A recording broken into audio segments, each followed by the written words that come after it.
All right, let's see now if we're working. This time. If anybody's here, is it working? Is it all good? It shows excellent connection now to YouTube on my broadcast. I think we're okay. Are we good? All right. I think we're good. I think we're good. Apologies for the issues. I don't know why there were issues. Because yeah, like I kept testing my internet and it was like it's fine, 800 megabytes. I know upload speed matters more than download speed on these things, but yeah, it was just hanging up for some reason. But it should be fine now. Sound is low. Sound is low. If the sound is too low, you let me know. It should be all right. I haven't changed anything there. One of those days, though, there's always tech issues. Uh, uh, uh, uh, uh, uh. We'll see. We'll see. The sound should be okay. The sound should be okay. Uh, it should be fine. At least that it shows on my end like a good input volume. Sounds good. All right, cool. Then we're good to go. Then we will get into it. Sounds perfect. Okay. Better now. Sounds good. All right. Cool. So, yeah, thank you and I apologize for the break, for the delay. Yeah, I don't know why. I don't have my internet at home is very, very good. Um, um, but for some reason today YouTube was just not connecting well to Streamlabs.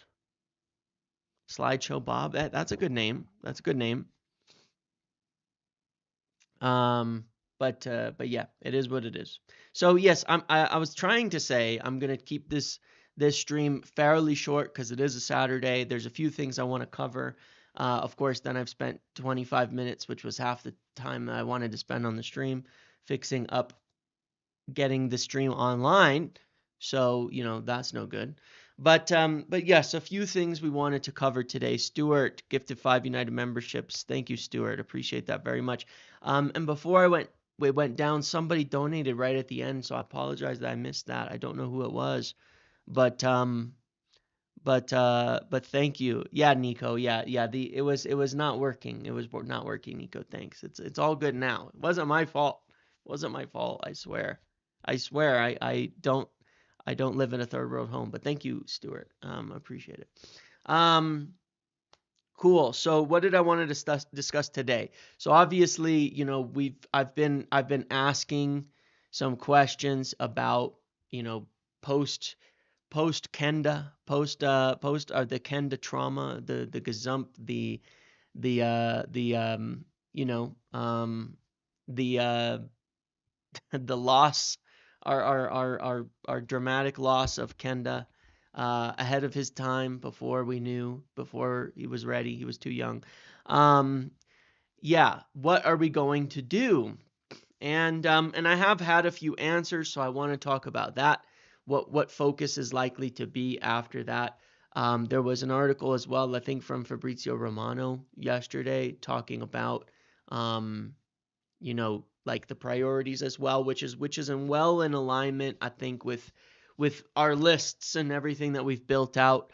I want to talk about youth because that ties into this as well.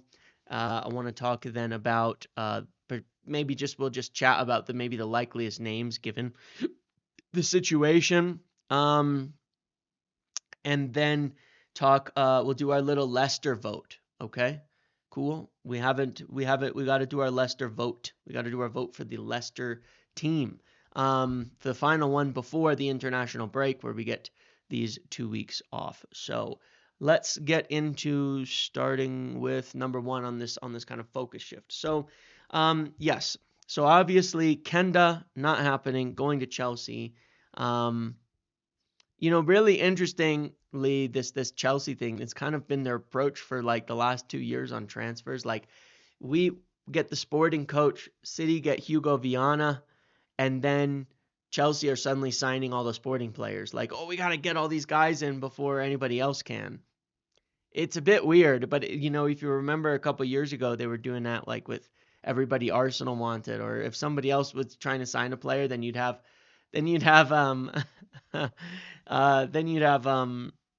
what's his name? Then you'd have Chelsea jump in and go and sign them out from under him. Like every time Arsenal was targeting someone or City or anybody, Chelsea would just jump in and buy them. And we saw that with all these young players. It's a very weird way of doing it, but whatever. I mean, if they can keep affording it, then so be it.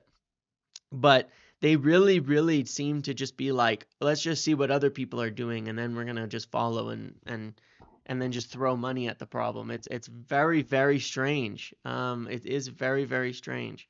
But so be it. Our focus shifting here. So Quenda, obviously, yeah, Mudryk, Lavia, Caicedo, like there's a few of them, right? Our focus has obviously got to shift now. So with Quenda, I think the first question was, why did we want him?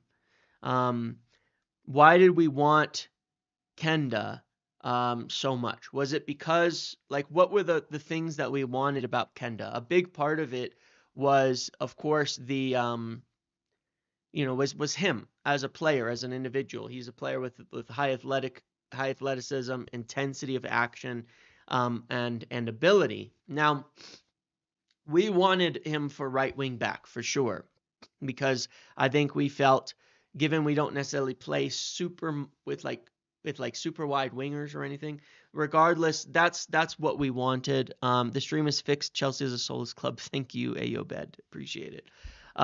We wanted him for wingback, and so obviously in the end we couldn't compete with Chelsea on a couple of fronts. Number one, the loan back by Chelsea to Sporting for a year. We didn't want to do that. That's obvious. That's one of the reasons the deal didn't get done. That Sporting wanted, that he wanted another year there. Another reason that has been mentioned is, of course, this thing versus this is wingbacks or wingers. And so fair enough. It is what it is. I mean, I think it shows slightly poor judgment on his side of it, to be quite honest. One, you're signing for a Chelsea manager 18 months ahead of joining the club. The likelihood that Chelsea manager is going to be there 18 months from now is like slim to none. That's Chelsea. I mean, even their most successful managers don't last that long. So who knows what the next manager will do? Maybe the next manager Chelsea have will also play with wingbacks by the time he arrives there. So we'll see there. So it does seem a little bit silly on that front, and they have a lot of wide players. They have a lot of wingers and things like that. But regardless, we wanted him as a right wing back. Now, the thing that's important is that, and then there's the 8-year contract, right? But the thing that is important is that we want the right profiles. When you heard about Barada speak in terms of like what we're trying to sign, you're looking at players who are versatile, who are not necessarily like just for one system, just for one position, just for something, like that, right? And so Quenda, part of it being his athleticism, his intensity, and his ability. Obviously he could play as a winger or as a wingback. So with the signing that with not getting him, I think what's very unlikely from the discussion that I've had yesterday, and what I'm hearing is that I don't think we're going to be signing a fullback. Okay, I don't think we'll go for like now a fullback for that right side, like someone who's been playing at fullback right now. It's much more likely that we sign like a 10 winger than we go for a fullback.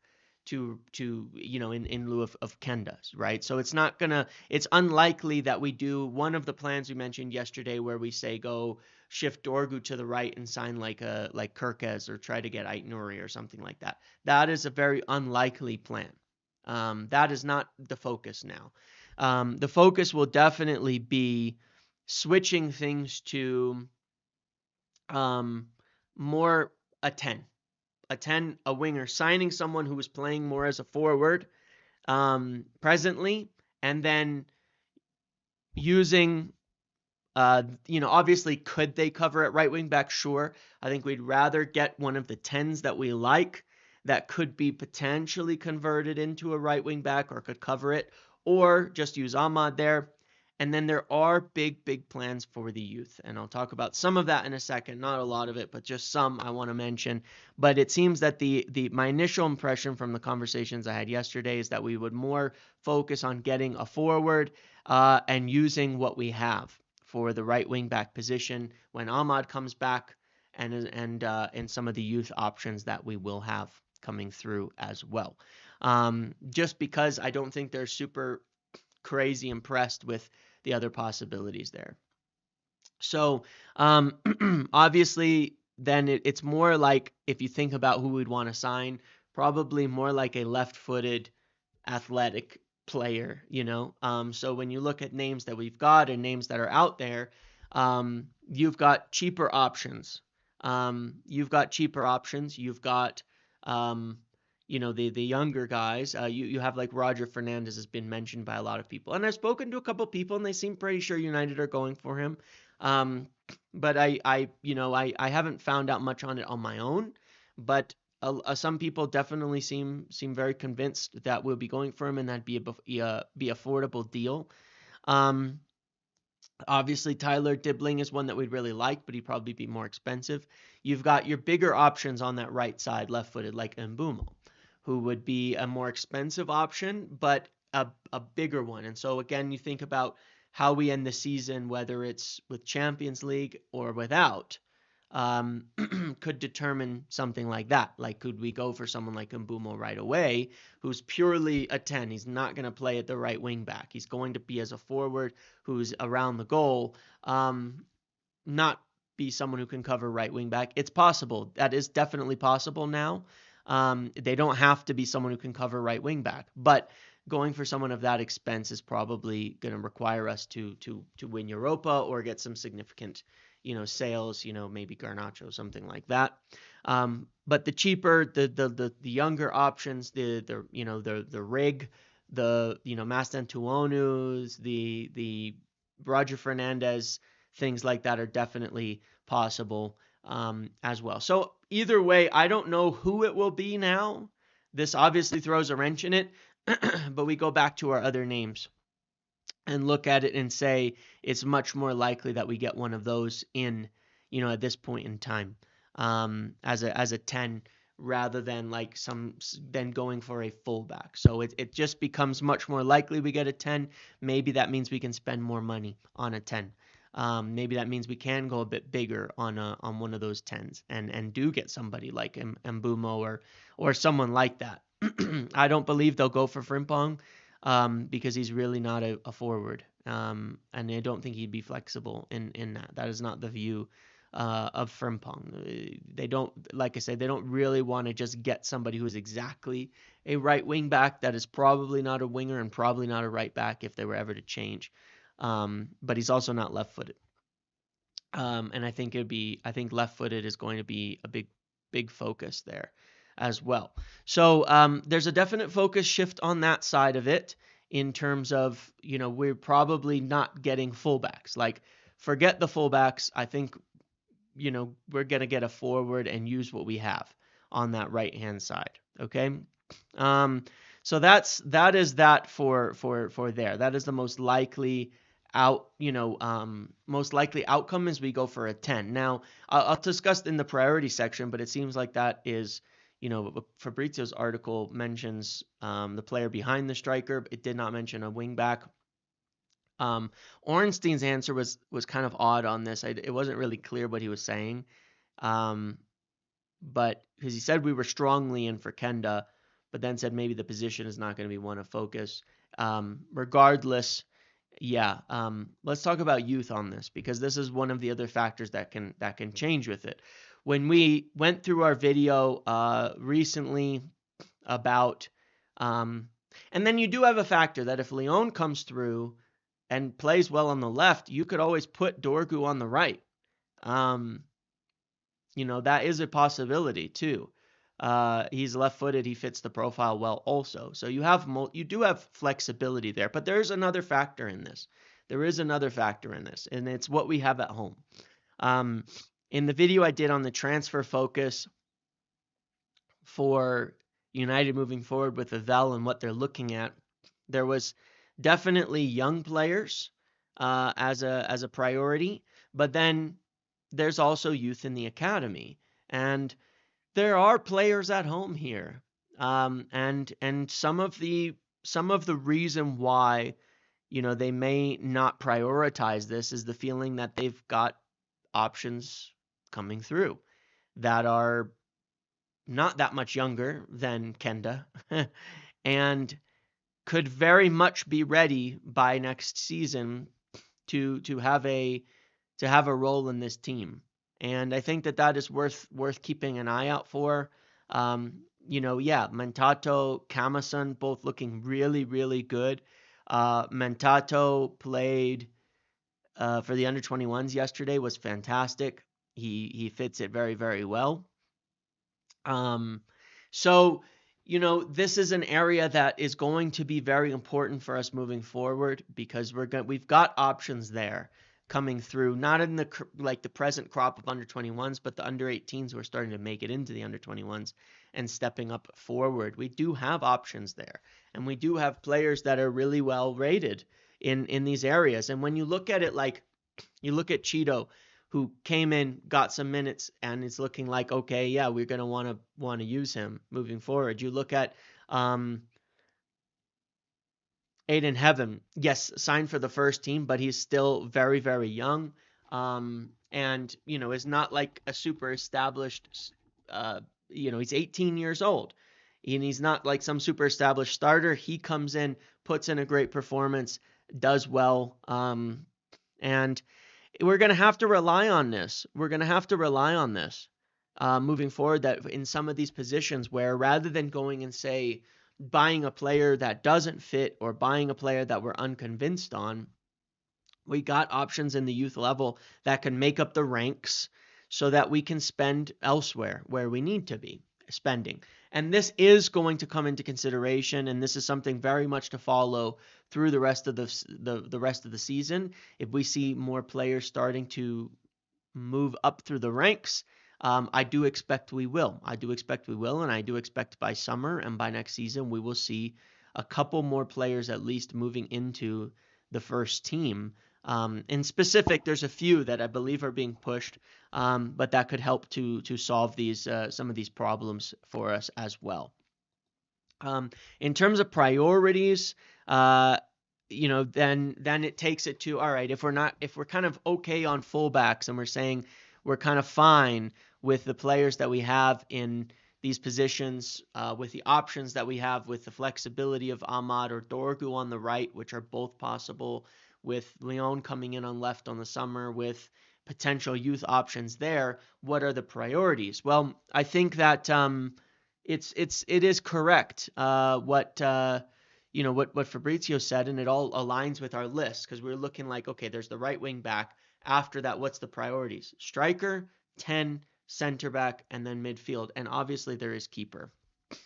If we have youth we can use next year, how can we not use them right now? We are desperate. We might, but it's about giving them time to be ready. It's about giving people time to be ready and get up there. It's about giving people time to be ready and get up to that level. It's all good. I think Ahmad's looked a lot better at wing back too, so it's okay. But we have options there, but they need time. The players need time to build up physical levels, to just get a little bit older, to grow, to get experience, to do these kinds of things. That's some of the reason why they need time to be brought in there. But yeah, so we already know then the priorities in the team moving from that. There's the striker that we want, the maybe two strikers in that respect. There's the 10 um, to play behind the striker, and then there's the midfielders. And yeah, some of that is going to depend on Casemiro, as we know. So it's still clear what the thing is for this summer. I think that essentially when you put it all together, missing out on Kenda especially means that rather than dumping money on a different player, potentially right wing back, we're just gonna have to spend. We're just gonna fix the other positions that we need. That are a priority and that we need and want to address that are really important. And there's a number of them. Obviously, we do know that a striker is a big deal and that there's potentially two of them. We also know that we need a center back. This was one that was highlighted yesterday by Romano in his article, but we've kind of seen. We know we want a center back, especially since Lissandro's injury. But when you look at it and you look at the future, you've got Euro, you've got Aiden Heaven as young players, which are really exciting. And we want another player like that so that we have another option in the middle or on the left or something like that. That's going to give us a long-term future. And what do we want? We want somebody who's big. We want we want somebody who's big. We want somebody who's physical. We want somebody who's exciting on that. And I think that's some of the options we're kind of seeing now. King Ragnar.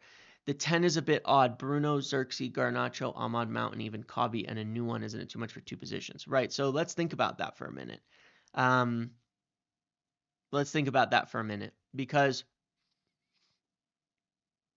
Bruno, yes. Xerxes, yes. But maybe not together. Okay. Garnacho, maybe. It's a maybe right now. Mount hasn't been fit in 2 years. Kobe also isn't fit. I'm still not sure Kobe is a 10. Like, let's put it this way. When you look at an Amarim team, I think Bruno, Xerxes, and Kobe are three that are too similar in some ways. That they all operate better, coming a little bit deeper, not pressing and making runs in the back line. Okay.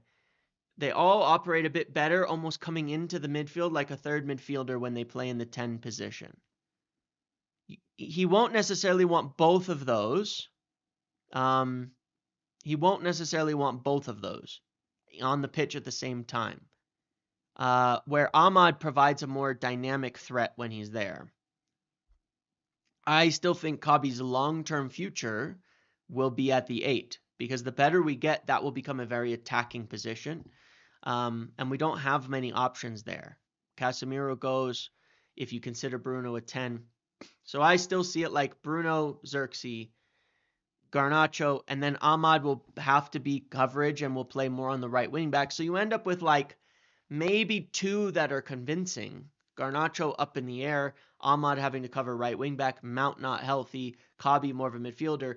Getting another one in there will give you a lot of flexibility in all the profiles that you want, in all the profiles that you have, and all of the different ways that you want to play to mix things up. You can play, Bruno, new signing, Menu, and then you have Xerxes come off the bench, and Garnacho come off the bench. You can do that and rotate. We got to be able to compete in all competitions. Don't forget, we need to be able to rotate more than we do. So it's all right there. I think it's plenty of.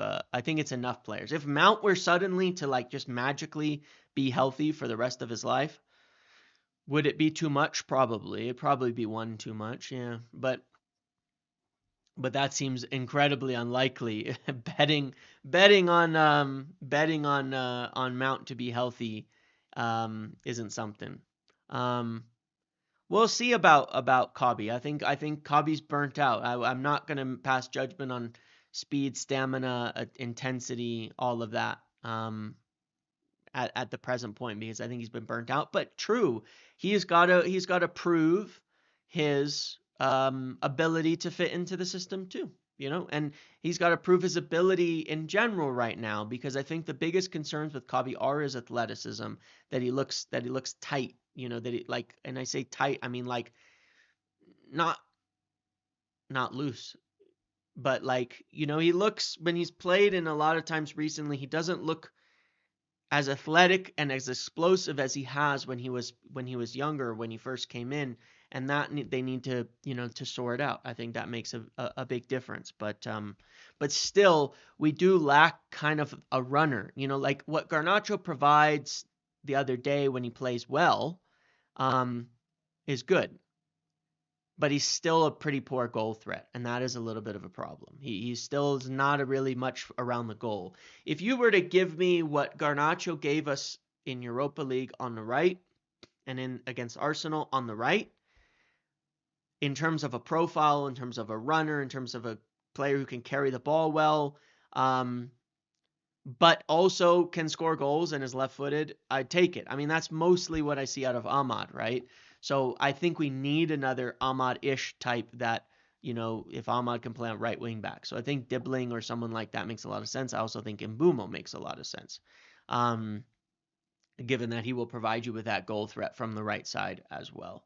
So, we will see there. But it makes a lot of sense. It makes a lot of sense what we're looking at. We need more forwards. We just don't have goal scorers. And if long term Bruno becomes a deep midfielder, okay, fine. Then we definitely need more forwards. Like if next year the vision is Ugarte, Bruno, Xerxes, new striker, new 10, Ahmad over here, I'm for it.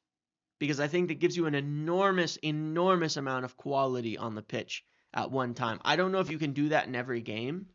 My biggest concern with Bruno is taking him away from the goal, because you can see how great of a goal scorer he is.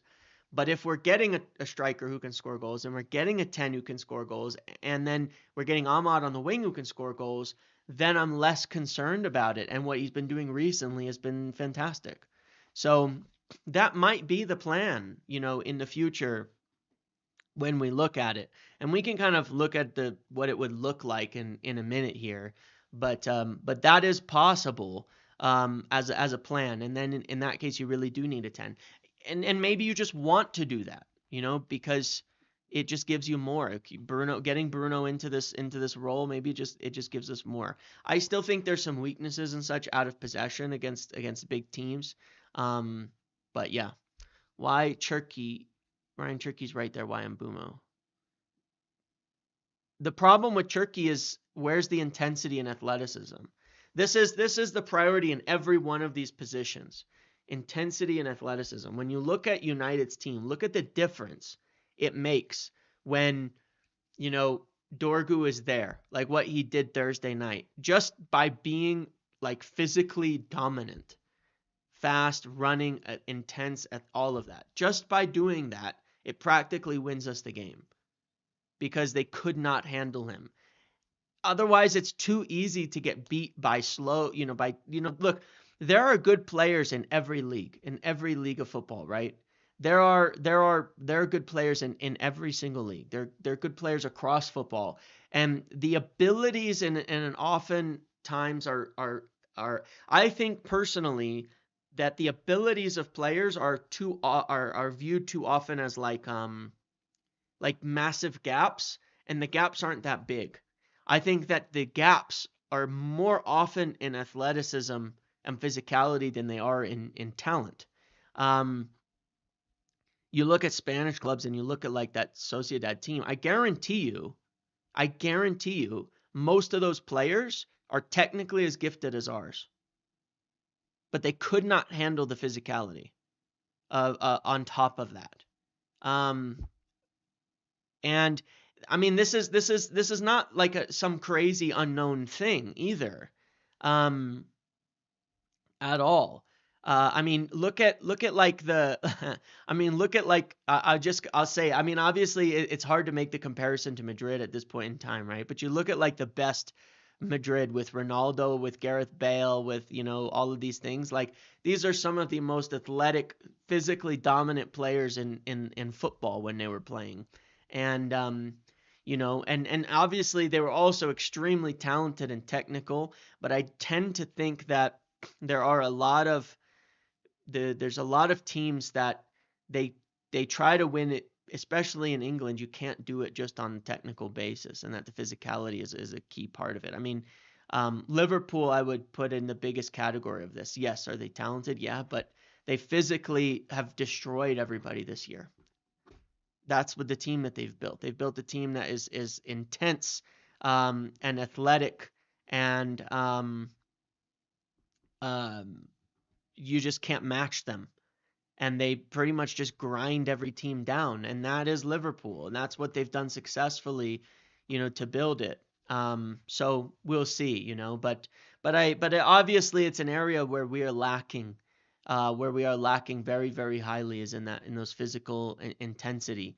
But you need it in the right areas as well, and I look at Xerxes, right? He's a technical player, very technical, but why is he suddenly working? You can kind of see that he's become more physical. He's become able to deal with the physicality of the league better. He's become more intense in his actions.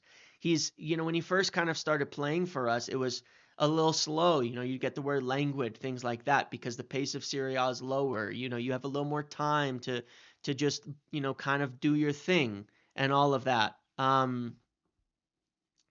But then, um, he's kind of where he's really kind of come through. You can see he's upped his intensity dramatically. Every action is stronger. Every action is more determined. It's quicker. It's faster. It's more intense. And he's starting to deal with the physicality better. And now you're able to see the technical ability shine through. So it's a balance, right? If you cannot handle the physicality, you'll just get bullied, and the technical stuff doesn't work.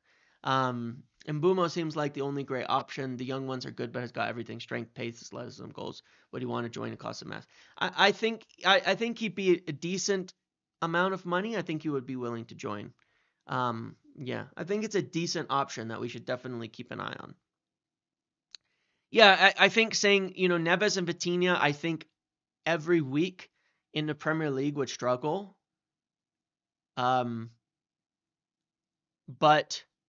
they're not weak players. They have great stamina. They are not like weak players. I would consider them athletic, certainly. I mean, they have great engines and things like that. But Arsenal are like this. They've got a lot of big physical athletic bullies that have carried them, and they have obviously technical players and creative players as well that do really well. Arsenal are probably the most physical team in the Premier League. The issue is they lack it up front. That's where they lack it. They don't have the players up front to do it, you know? Yeah, physicality, playing with intensity. It doesn't always mean huge. It doesn't always mean the fastest player, but it does mean, there's more to it. You have to evaluate the individuals, right? Because I've said before, I think Bruno is very physical, because when you look at him, his intensity is high, his engine is insane. He's able to deal with things like that. And some people said Bruno's not physical. I think Bruno is very, very physical as a player. Um, it's not it's like that. I think he is a very physical player. But you take someone like Mo Salah. Mo Salah is a very physical forward, who's really hard to deal with. It's a lot of it is his physical traits and things like that. Ahmad is a good example as well, compared to Sancho, right? You compare Sancho and Ahmad, right? Sancho we saw it in Dortmund. Anybody who doesn't think so is lying. He has an incredible technical ability. Sancho's probably one of the most talented players in the world, but he's never, since coming to England, he has not at all adjusted to the physical and athletic traits of England. He can't deal with the contact. He doesn't deal with the pressure that well. He doesn't deal with that at all. And then you look at Ahmad, who's a smaller player, but who can deal with it. And it's the same with Antony. And it's the same as what Amarim said about Antony. It's not just size. you got to watch them to see it. Do they have it? There's just something in that. And some of it maybe is just a mentality thing that they just have the intensity, but yeah, I mean Salah's insanely strong, insanely strong. Like just ridiculous in the way that he controls it. It's how you deal with your body. It's all sorts of things. That is that tie into that physicality. So that's what United want. It doesn't mean these are like idiots. It's not like you're just signing like, just tall, dumb players or something. It means you're signing players who are intense. Kenda's not big, but he is physical and he is intense. Um, so there's a lot of there's quite a few ways to look at this. Yeah, I think Rashford was very physical prior to some of his injuries, and that's one of the reasons he had a bit of a harder time. And you know, last year was fighting as well through injuries that he was carrying even last season that he was playing through. Because he was playing through a rib injury and a few other things, and I think that has slowed him down a bit as well. But yeah, so that's the priorities are physical athletic players in these positions. And if we kind of want to look at it and kind of talk through like our potential like names and look at it as kind of an example, I'm gonna go with like your bottom level Metata. Got that backwards. Kind of go with your bottom level like signing, like the cheaper signings, you know what I mean? Um Again, I can understand why someone um like Mateta would be liked because he is physically very, very good. He is intense, and he's a player that on an affordable cost. My understanding is that they're not going to go anywhere near like a 40 million or something. It would be like on a 20 million or something like that if they were to get it done. You can see why you'd want him in there. But if you were to go for like what a team could look like, next season, if we can't do, crazy things in the market, um, you know, um, what am I looking at over here? If we couldn't do something like crazy in the market, then let's just look at stuff like this. We'll look at it like this. Mateta is better than Osimhen? I don't think so. Lukaku was amazing in the Premier League when he was here. I mean, I think I don't I think there's a lot of funny revision over Lukaku. Lukaku was an amazing striker before he left England for the first time. Before that like end of his time at United, he was one of the best strikers in England as a young player. He was like one of the best. He was just fantastic. And I always see people talk badly about Lukaku, and it's sort of strange. It's sort of strange. Lukaku was a great player. I mean, really, really, really good. Um, you know, um, yeah, it's just yeah, the second after he left, things kind of fell apart a bit. But let's say we do this, and let's say we in the midfield we go for someone like Anton Stack, as another option over here. Um, And then on the bench we go like we got Dallo, but then I'll add in like let's say we can get Mentato in there at some point. Um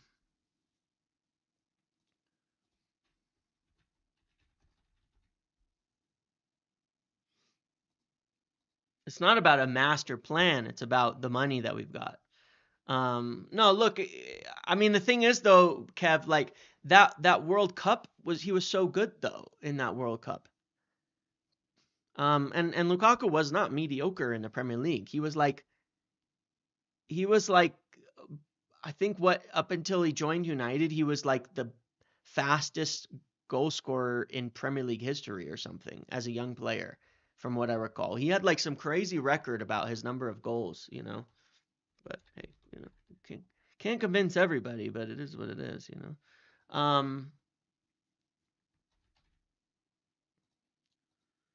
then if you go for something like Yusuf, and then you've got like Heaven over here.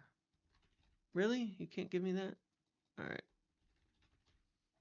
We'll go Lissandro and we'll go Heaven. Alessandro. We'll do something like, we'll just look at something like this. This is like the basic team. I'm not saying this is all we can do or something like that. And then let's say we went for a keeper. I'm just putting Trafford in here. I still, because I don't actually know of other names.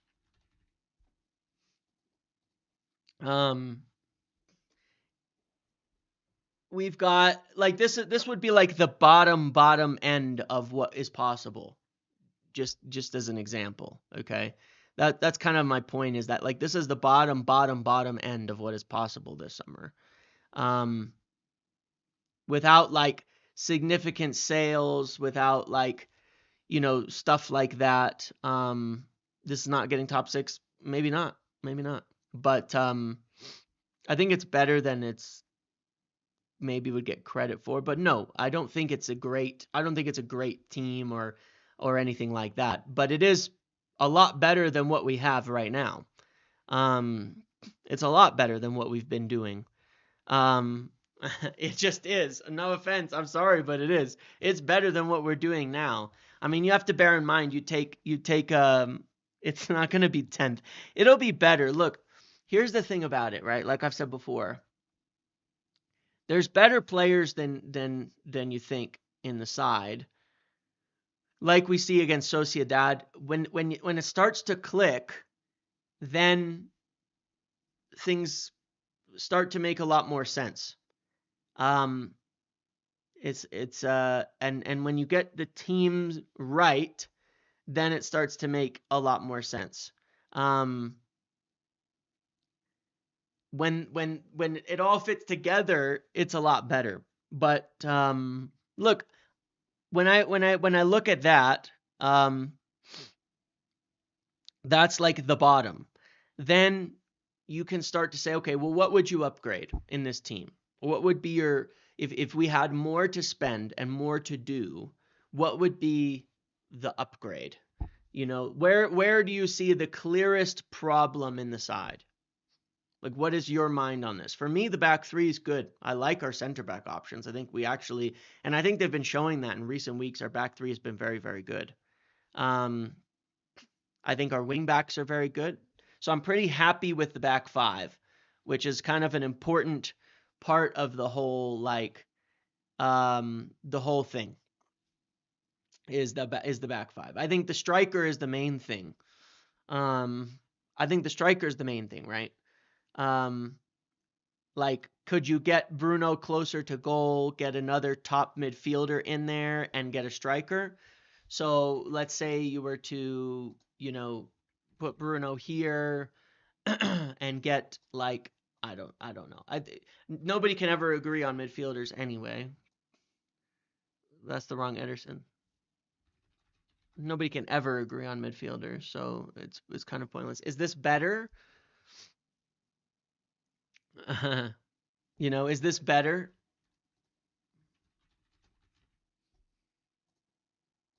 Is this better? Is this a better team?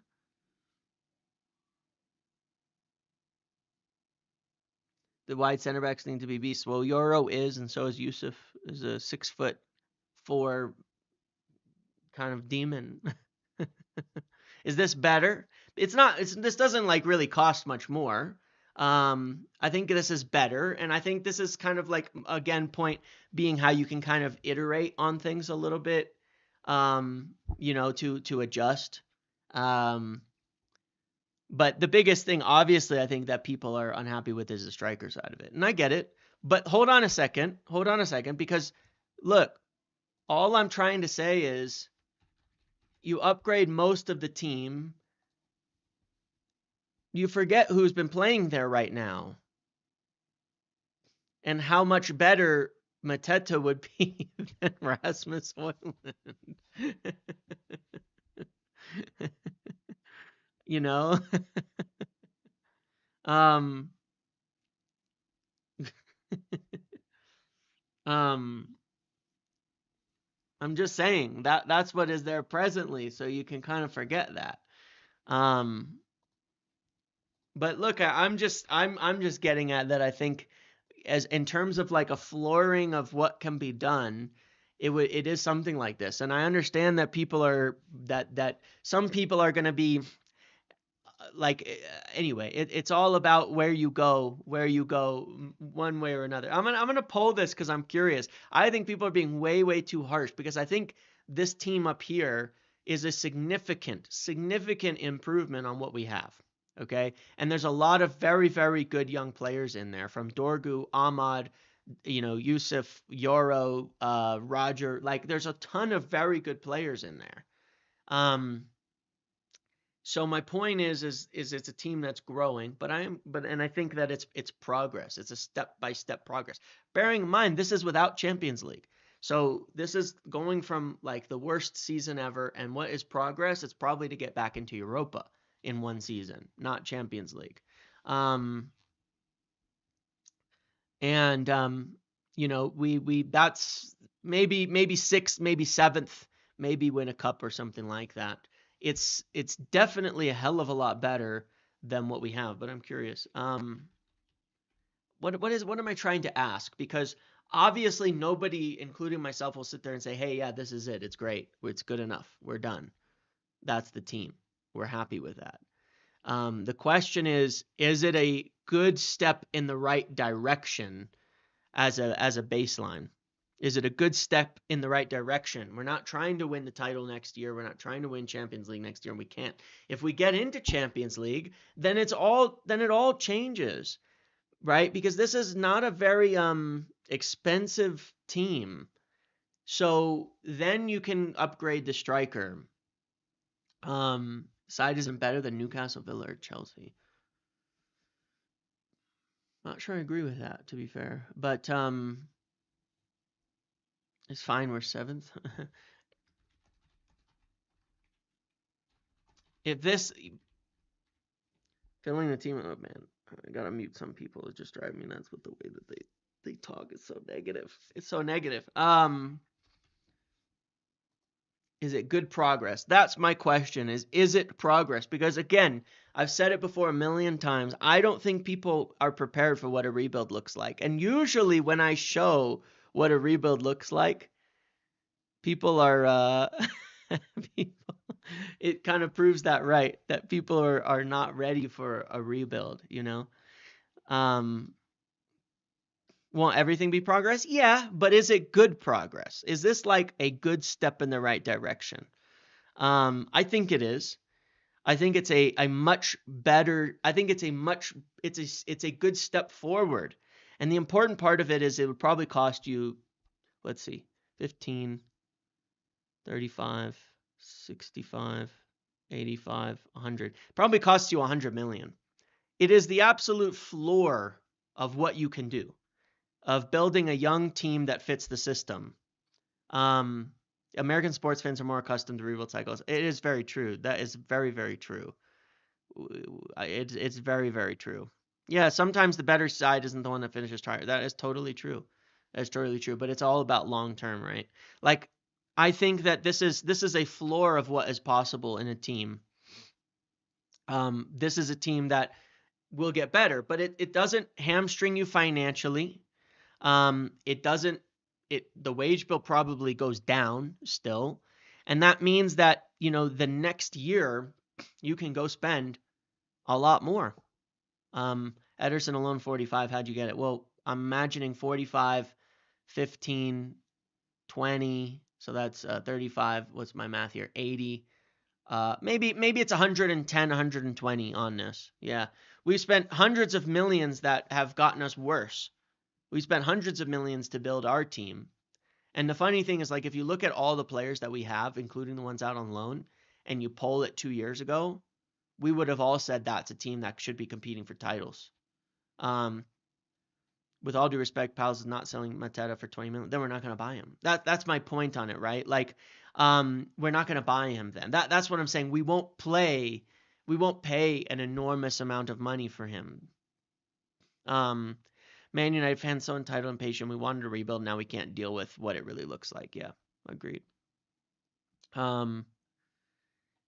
There's a big difference, Splash. I overrated the players that we had.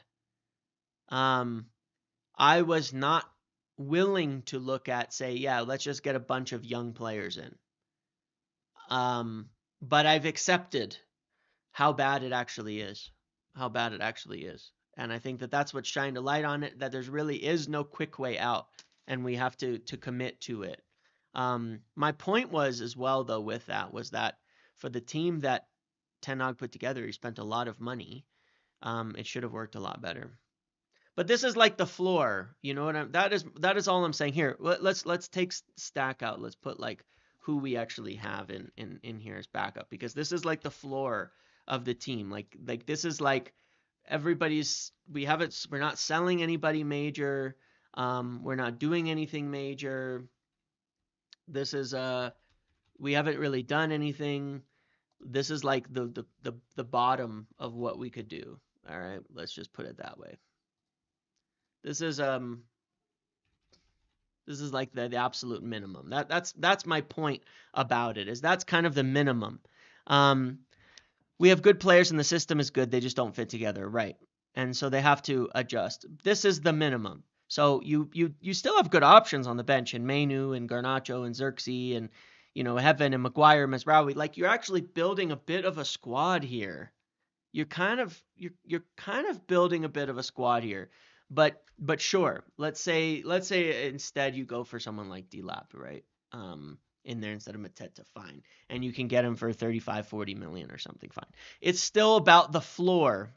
It's still about the floor of what you can do is this, okay? Because this is, again, let's say it's 40, 60, 100, 120, 130. It's still about the floor of what you can do moving forward. But I think it's good progress. I think it's good progress. If you can do better, then you're obviously making an upgrade here. You're saying, all right, well, hey, if we can get Champions League, let's go for Osimhen. If we can get Champions League, let's go for Mbeumo. Well, now we start to see some goals in the team. And I still think you're not doing much different back here because you want young, tougher team. You want a young, stronger team in all of that. And now you start to add goals to that front line. You start to add real players to that front line with just a couple of changes. How is that better than a Crystal Palace team? Are you serious?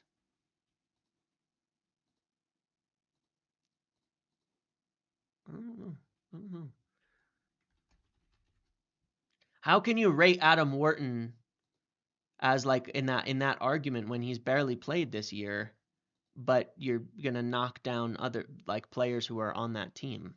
Like, what is Adam Wharton? Like that's the funny thing about it is like I think people tend to underrate United players because they've not seen them. Because they've seen them, but they don't. But they look at other teams and think like those players are like tearing it up week in and week out. Um, but like this is like an improvement. You know what I'm saying? And I think this is what you can do. But you see, it's not that far off. That was my point about progress. Even people who think the first version looked like shit, you change two players and suddenly it's better. Now, bearing in mind they are big players, but you're talking about 40 million and 20 million versus 70 million, 60 million and 50 million. So you're really only talking about a 50 million difference. There was a 50 million difference between what I had before and this. And it's gone from shit to people are happy. That's what I mean by progress. There is progress possible. It's not that far off, but obviously having some real goal scorers makes a big difference. But yeah, I mean, if you go by Palace, I mean, Chris Richards versus Lenny Yoro, I know who I'm taking. LaCroix versus Delict, I know who I'm taking.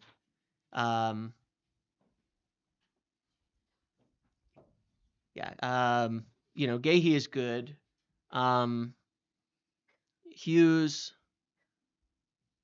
And Wharton, I'm definitely taking that midfielder over that. Ahmad and Dorgu, I'm taking over Mitchell and Munoz. Bruno and even as it was before, I'm taking over. Like, I don't know, man. I really don't know, man. I don't know how you can even make comparisons to some of these teams when you go through it. I think people just don't like it. I think we've just had a really bad fitting together team at the end of the day. That's all that it is. Rogers, yeah, Morgan Rogers would be crazy. Um, with that team, Ugarte starts to look mid, and that's fair enough because then that's the point though. That's the point is that you don't have to have amazing players in every position. You build progress, then you start to upgrade. Then your former starters can become your depth, and you can buy an upgrade on them. And you can't just do it all at once. That's what we've constantly tried to do, right? We've said, we're going to take it and we're going to say, like, what have we done in the past? We've taken a window where we can't spend that much money, and we've said, you know what we're going to do? We're just going to buy Osimhen. We're just going to buy Osimhen. That's the only thing we're going to do is buy Osimhen. And we're not going to do anything else but buy Osimhen, and we're going to end up with a team that can't do anything. We're just going to get like that big name in Osimhen, and then we're going to get some other 30-year-old. And then we try to fix it in one go. I mean, for what it's worth, it is funny though, because I think if you showed people this team, they'd probably think it's all right now too, and it probably is. But yeah, it's funny. It is progress. But no, if you were to ask me today, who were the most likely names if we miss out on Champions League, I would suggest that, I don't really know in the midfield, to be fair. I actually have no fucking clue. I would suggest it looks, that you'd probably be getting like Delap or Mateta, that you'd probably be getting like a Roger Fernandez, and then you probably go for Hackney or Stack. And those would be the teams that you would get. That would be what you would, that would be the most likely kind of names as of now. But anyway, that was I think a useful exercise in showing progress. I think that you could see how the team was getting there, and then just a bit more, suddenly it looks really, really good. But I think unless we win Champions, unless we win Europa League, that first kind of iteration, I know that guy hates everything. Unless we win Europa League, that first iteration is more likely what it's going to look like. And that's progress. And it's a team that'll fit together, and it's a team that will grow, and it's a team that will improve. But we obviously will then look at it and say, okay, moving forward, then we can put some pieces on top of it, and it looks good because the foundation is solid. So at the bottom, I think the first iteration of what we showed there is definitely plausible. Is definitely a plausible outcome. All right. Let's move to just voting because yeah, it's going longer than I intended. Let's just move to a vote here. But yeah, look, guys. I mean, at the end of the day, a team is more than the sum of its parts. It's always been like this. I mean, I would even point out to Liverpool on that basis. Like, obviously, they have some really good players now. They weren't all players everybody would have been over the moon with when they signed them. Gravenberch wasn't that great. Szoboszlai wasn't that great. There's a lot of players in their team that were not on their own viewed as like these incredible players, or even failures at other clubs, or hadn't really broken through, or things like that, and they put it together and it works. That's kind of football, it's all about getting the right profiles for the right system first and then upgrading. And I think we're on the right track to do that. But that's the plan. Either way, opinions aside, we're all discussing it as far as opinions. That is the plan, whether we like it or not. So I think that first iteration kind of showed that. Yeah, Dorgu isn't like, that's the thing, Smokey, like 100% agreed. Yeah, look at PSG. I think PSG are such a good example of this now. What did they do? They sold their big names, Mbappe, Messi, Neymar, so many of these big names, and they filled it with a lot of young talent. Now you could say they got amazing talent. Of course, I'm not saying they didn't get good talents, but it's funny, like when we sign young talents, people like lose their mind about them being not ready, not good enough, not all of that. But then they watch other teams perform.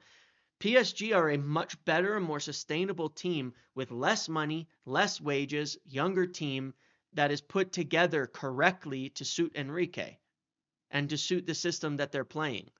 They're so much better. But they lost Mbappe, the best young player in the world. But they're better.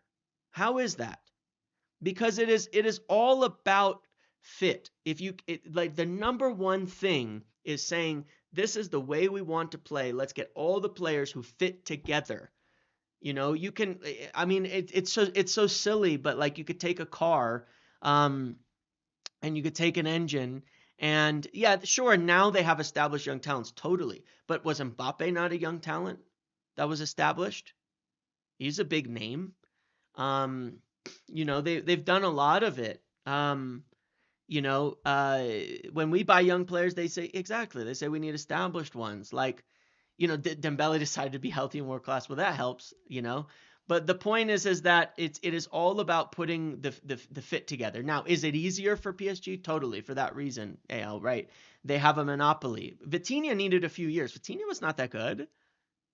He was not the player he is now 2 years ago. you know. Um, but yes, it is easy. It is easy for PSG. Uh, and Kvaratskhelia just joined. It's not like they weren't good before that. Um, but yeah, they have it easier because they are already established in a one-team league. But the point is they got rid of better talents. You're missing the point. They got rid of better talents, bigger names, and they're better. No matter what you make an argument on, they're not better than Mbappe, Mbappe, Messi, or Neymar. They're not better than them. They aren't better players than that, but they're performing better. Even if they're really good young talents, they're not better than what they replaced them with. They just fit better. They work together better. So they've actually downgraded, but it works better, because they fit together properly and they got it right finally, in alignment between Luis Campos and Enrique. Um, and that's impressive. And you can look at that as a smaller scale. It's a longer process for us because we can't do that right now. Um, we can't get all the world-class talents right now, right? We can't. We're not in a state where we can do that. It's not a one-team league. But you can do that in a miniaturized version a little bit and then upgrade as you go. And that is what is the intention and where we're going to go. And it will work. It will work. Um, we've done it so wrong for so long. We know we're going to have to start smaller. We're going to have to start lower than they did. We just know that, unfortunately.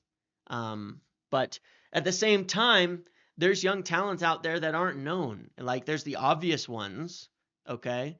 But everybody pretending they knew Desiree Doué was a top talent a year ago are lying. You're lying. Because most people didn't know him when it was first brought up, because I mentioned him on videos a year ago. And most people didn't know him at that time, didn't know who he was. There are people who did, mind you, know he was top talent, but there's plenty of people who didn't. But everybody likes to pretend they were all established and well known beforehand. They weren't. Um,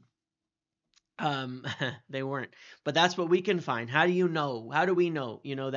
That Roger Fernandez doesn't become that player. That Youssef doesn't become that player. We did it in Euro. I mean, we got one of the best young talents in England and in Europe as far as the center back goes. We did do it in Euro, so it's not like we've avoided it. Xerxes could be that. You know, no, Housen did. There's people who did. Like I said, there's people who really, really liked him, but the average fan did not know Doué was some insane talent at all. But Euro, we got him. Euro, we got him. How do we know? You know, Xerxes might be that guy. I remember people were hyping the shit out of Xerxes when we were about to sign him in here on some of these lives. Like that he was going to be, he was an insane player, that he was the striker we should get, that he was the guy we should get, that's the one. So let's not pretend like we're not getting top young talent. Xerxes was a young player of the year in Italy. And now he's starting to show it, and he might end up being that player. He keeps playing like he's done the last few games, he might end up being that player. So it's not like we can't get young talent. But I think, like I said, for whatever reason, when it's United, people, I think, underrate the players that we sign, and then immediately kind of write them off as like their B-Tech options. Like I put in there a lot of good young players, on top of some of the options that are there, but nobody will look at them and think, you know, that those are the best players. Like maybe they will be. Maybe they will be. We'll see. We will see. We will see where we go with it. Yeah,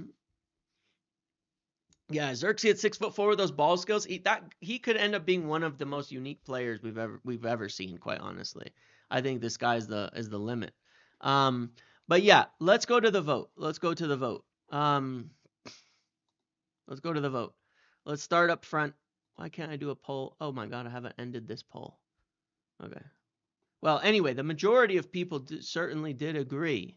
That we've made good progress. That even that basic options made good progress. You know, let's not underrate Amad Diallo, how he's playing. I mean, he's crazy. You know, he's crazy. He stays fit. He's gonna be insane. Cheeto Obi Martin coming through. Anyway, there's options out there. Let's start at striker. Who should start up front? Do we have a choice? Do we play Xerxes at the 9 or the 10? Do we play Xerxes at the 9 or a 10?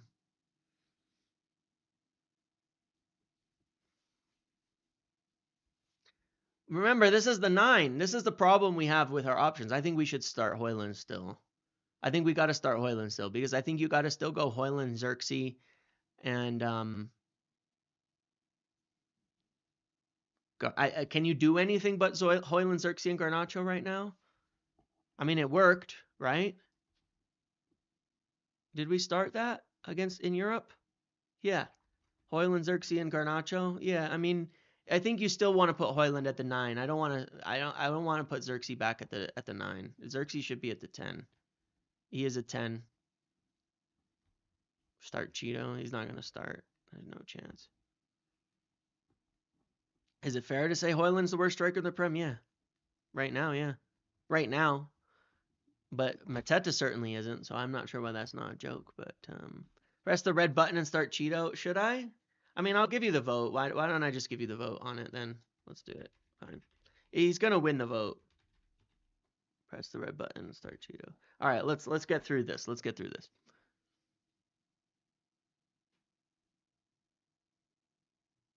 French prospect striker. Yeah, there's not a French prospect striker, a striker in the French league who is a prospect in France, not in the French.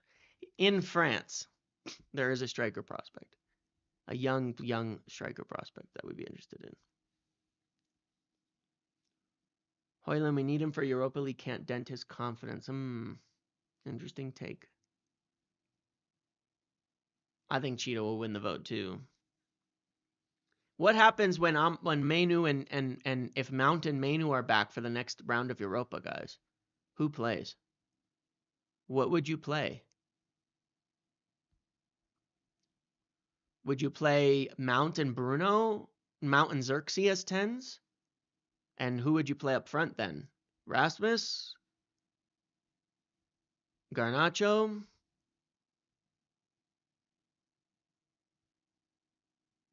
What do you play in the Europa League when after the break when Mount and Mainu are back?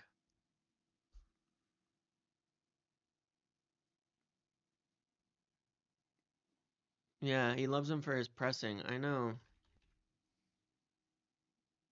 Oh, I forgot they don't have OB.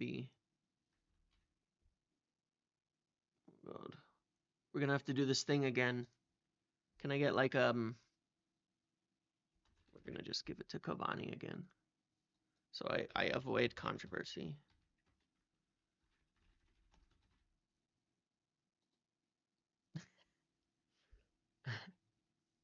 Mount and Bruno behind Xerxes. Interesting.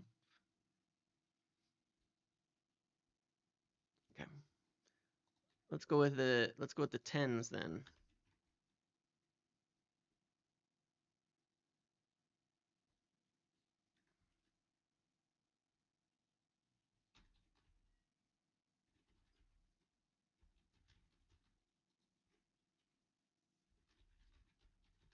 I don't think we have many options here either. If we could go Bruno Xerxes, and then that's gonna push. We'll have to pick two different midfielders.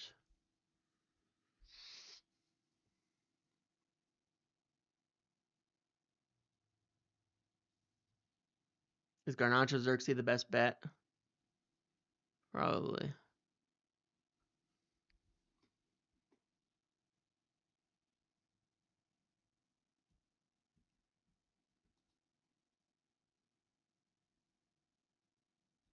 Mount Bruno and Xerxes front three is a defender's dream. Yeah, it's not a lot of pace in behind. It's not a lot of penetration, isn't it?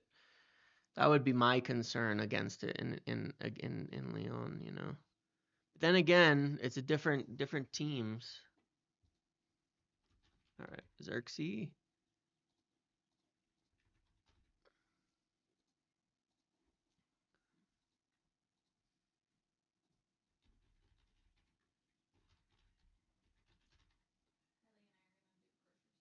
Oh.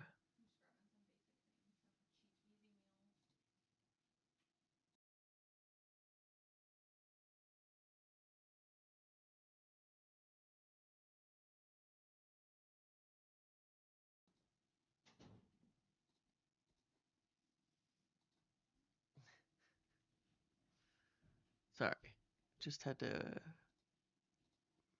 of walked in for a second. Bruno Ugarte, Bruno Cass. I mean, that's about it, isn't it?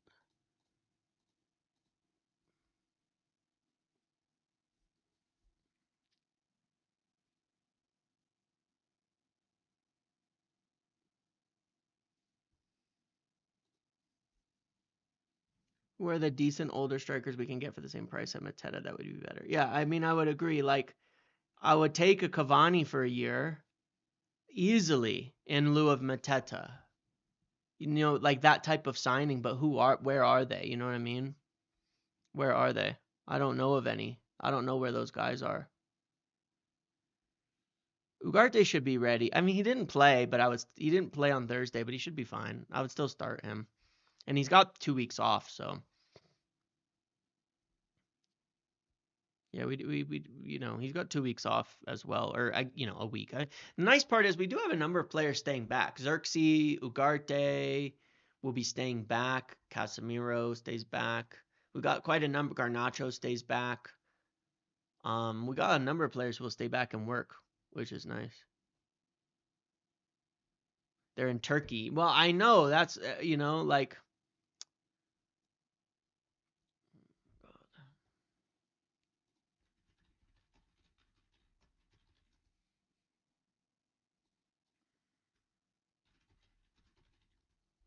Mateta has 5 more goals than Danny Welbeck. I would still take Welbeck for a year on a loan though for next season, but Mateta is better than Danny Welbeck. Don't be ridiculous.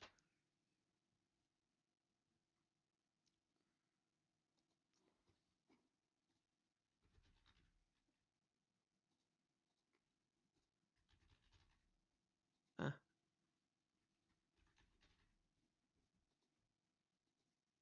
Perks of being bad. Yeah, true, true. Is there any point in polling these? We know what this is. It's gonna be Dorgu, and we know it's gonna be Dallo. The center backs, though. Um,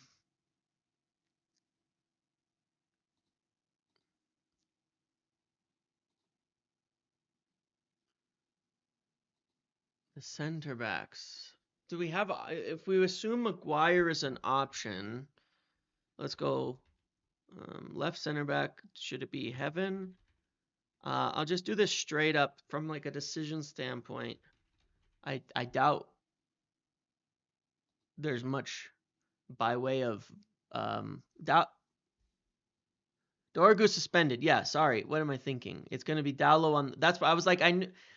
I got myself confused because it's gonna have to be this, right? I got myself confused. It's this. I was thinking there's no options, and I put Dorgu, but I meant to do it like this. This is our only choice there. Yeah, against Leicester, Heaven for sure. Oh wow, 100%. That might be the first time. We don't even have like a troll vote. Oh my god, I have to do this again. All right, so after Aiden Heaven's performance, who should we make him a comparison to? What player should I put over there? I need some of my my African American, not that you're all African American now. Because some of you are not even in America, so that doesn't make sense. Yeah, I need who can I compare him to? Who can I compare him to? Twanzavi? No, I don't think that's fair. I don't think that's right. Let's do it like this.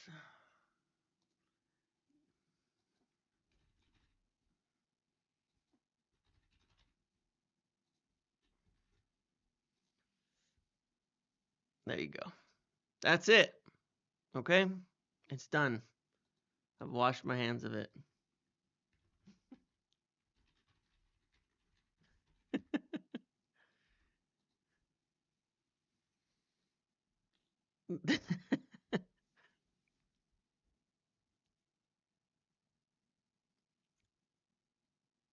Desai.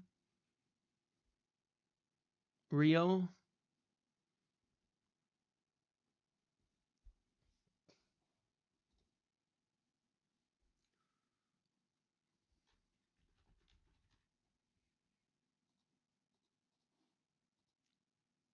Hey. The time out for Maguire has not been kind to him. People are forgetting just how good he was before he got banned, before his injury. But that's all good. All good. Yeah, then that's just Euro. That's it. This is the team then,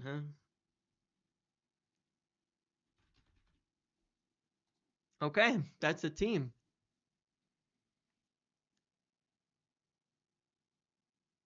How is that photo of Heaven kind of racist? It's Maldini. I'm just saying. That's the least racist I could go. Euro, yeah. My God, I'm like losing my mind. It's gonna be Lindelof. God, I'm like my mind is like broken recently. Yeah, it's Lindelof. Okay, that's the team. Excuse me. Well, we don't have a lot of options, do we? We really this international break is coming at the right time. Euro will be back. Mainu will be back. Mount will be back. Ugarte will be fully fit. Maguire will be back. That's like 5 players we've had. That's a lot. Um,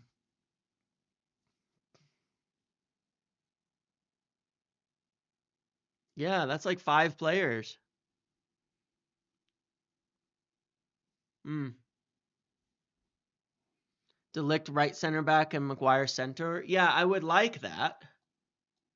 If I think that here, let's redo the vote. Let's redo the vote for the center back then. Yeah, because I actually forgot about that. Thank you.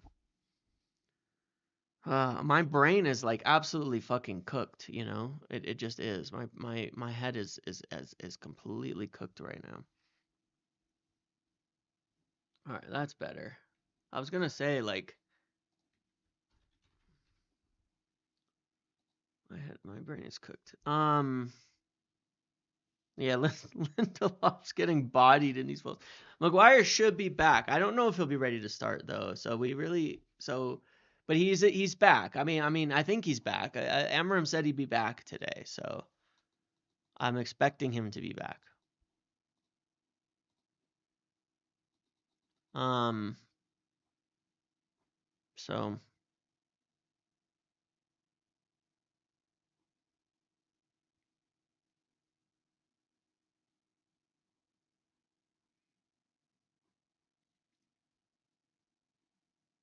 yeah, honestly, man, I am cooked today.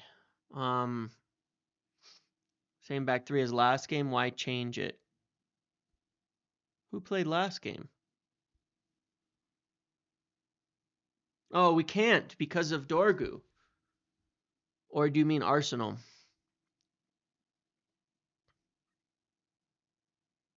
Because we had Euro. We can't, no matter what, we can't do the same thing as the last two games because in Europa we had Dorgu, so we could put Mazraoui into the back three. Against Arsenal, Euro started, so we can't do either of those things. That's why. That was what messed with my head too. Is I was thinking with Dorgu, and then I was thinking with Euro because they've both played in the last, like between the last Europa and the last Premier League game, they both started. Um, Separately. That's what was messing with my brain as well. But we really don't have a lot of options here, do we? Um, yeah, I think it's really good that it's Leicester and yeah that we're we have a break because we're literally missing like five players. Hold on one sec.